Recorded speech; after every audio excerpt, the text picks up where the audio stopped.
Hi everyone, this is Aaron for Zollotech, and today I'm going to show you texting on the iPhone. Now here's the AT&T iPhone, here's a Verizon iPhone, and they are identical as far as texting is concerned. I know there's been a lot of questions to me personally about that, so I thought I'd cover that. So texting's identical, the icon's in the same place, so I'm not going to show you on Verizon just because I don't have a lot of text messages on that. So that said, let me move the Verizon phone out of the way, and let's bring into focus the AT&T phone, just to give you an idea how texting works. So first, let's take a look at the settings for texting. So we go into Settings, and we go down to Messaging, or Messages. We have the option to show a preview, which means when it pops up on your screen, you'll see a preview of the message. When you get a text message, it actually brings up an alert right in the center. Repeat alert, and it says if you ignore it, it will repeat. It'll alert you twice if you don't answer it or acknowledge that it's there. MMS messaging, so that's multimedia, so meaning pictures or video messaging, group messaging, or to multiple people. There's also an option for a subject field and a character count. And that's pretty much it. So let's go into the messaging itself. Here's the messaging app. This is my wife and some friends here. And let's go into, we'll go to my brother's here, and we tap in this box to bring up the keyboard. We can type on this either in portrait or landscape. We'll shift, and depending on how we'd like to type, we can type. The only problem with landscape is that it's difficult to see the message, so you kind of find you go back to portrait in order to actually use it. We can message multiple people at once, and we can do that by creating a text message by pushing this button in the upper right here. And we can hit the plus button, which allows us to choose our contacts, brings up our contact list. So let's go ahead and just pick this person, and let's pick this person. And so you can see it's starting to bring in multiple people. We simply tap in here, type our text message, and hit send. It will go to those people at once. We'll go ahead and cancel that. So we can also send picture and video. So to do that, we bring up our text again, and we have this little camera in the upper or the middle left here. If we hit this, we can take a photo, or we can choose an existing. Let's go ahead and take a photo. We'll just take a quick one, just to give you an idea. It opens the photo app. We'll take a picture. We'll hit use, or we can hit retake if we don't like that. Come on, there we go.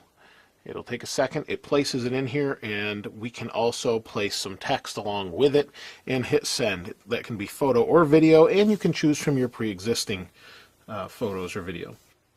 So let's go ahead and show you the messaging, or the keyboard for the messaging. And here's a normal keyboard layout. We have a couple options.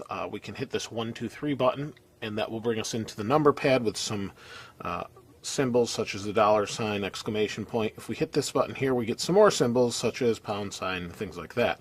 So that's how we switch between them pretty easily. So let's go ahead and show you some typing. I have some very big hands, so this should be a good example. We'll say, hello, how are you today? So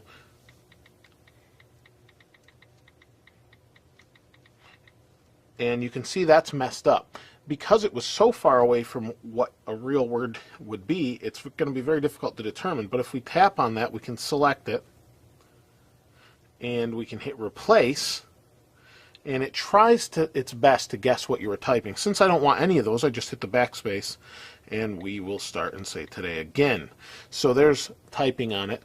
Let's go ahead and delete. Now if we want to, we made a mistake in the middle and we want to get to the middle, we can tap and hold to highlight where we want to bring the cursor.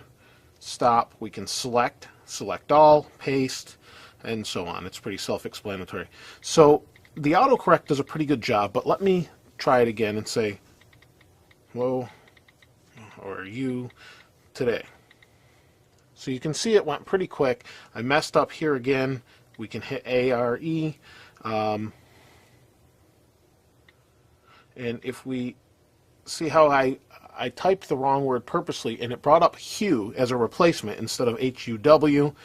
I really wanted to leave HUW, and to do that, see it's got a little X here. tap on the X and it goes away. We actually have the option to turn the autocorrect off for the whole iPhone within the settings if you want to do that. But if you like the autocorrect and you get used to it, you learn to trust it. It actually turns out pretty well, except for the few annoyances where it tries to autocorrect words like NP at first for no problem. But now that it knows I like that, since I've hit the X once on that, it knows that I want NP for no problem. So it kind of learns what you do as well. So there is some learning curve to it, but I think once you just learn to trust it and go as fast as you can, you'll be pretty happy with it. So the next thing I wanted to show you is how to search a text. You have all these messages here. If you scroll down just a little bit above your message, you have search, and you can search for any word, and it will pull up the text. And let's go ahead and say hello. And all of these people I said the word hello to. And so it works pretty well. We have some options to actually delete each individual conversation or messages within the text, and some other options as well. If we want to delete an entire conversation, we can do that by either swiping to the right and hitting delete, or we can hit edit at the top and hit the little minus button, hit delete. That will get rid of our conversation if we don't want it there anymore. Now, the other thing we can do is go into a text message here, scroll all the way to the top, and we have some other messages: call, FaceTime, contact, load earlier messages. We can keep loading earlier messages, and that works fine. We can also delete individual messages within here. So this one says, I saw a Chevy Volt on my way to work, which I did. If I want to delete that, I can tap on that, hit delete. I can also forward it. I can forward it. Let's wait for it here. There we go. We can forward it to other people if we want to forward that message in particular. I tend to use the copy paste feature for that. So some nice little features within the texting. We also have a couple more things that I wanted to talk about regarding texting that this does not offer. It does not offer emoticons, at least not out of the box. There's some apps that will help you enable those, or emoji, I believe it's called, icons for Japan. There's some applications, and some of you may know those applications, and if you do, please post them in the comments below, because I'm actually not that familiar with all the texting applications that may be even better than the default one here as far as emoticons and things like that. So if you want to suggest that, I'd appreciate that. There's also a couple other things I want to tell you is, first of all, some people may be concerned about losing their texts. I know that when I upgrade my iPhone from like an iPhone 3GS to an iPhone 4, I don't want to lose all my text messages, because sometimes they have valuable information in here. It's just nice and easy to go in and say, hey, I talked to this person, let's go in, tap on them, instead of going in and having to do this all over again. It may be minor to you, but it's nice to have them all here and who you talked to before. So when you back up to iTunes, it actually saves all this information in iTunes, and when you restore your phone, you don't lose this information. It saves all of this information, so that's a really nice feature. I just thought I'd mention that.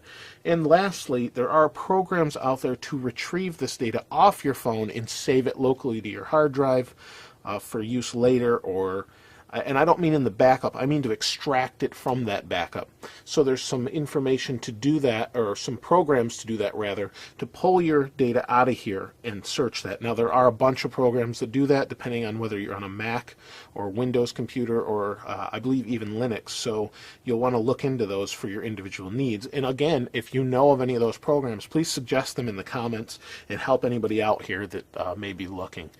But other than that, I think that pretty much covers all the messaging. If you have any other questions or suggestions, please feel free to leave a comment again. And if you haven't subscribed, I'd really appreciate it if you do. This is Aaron. I'll see you next time.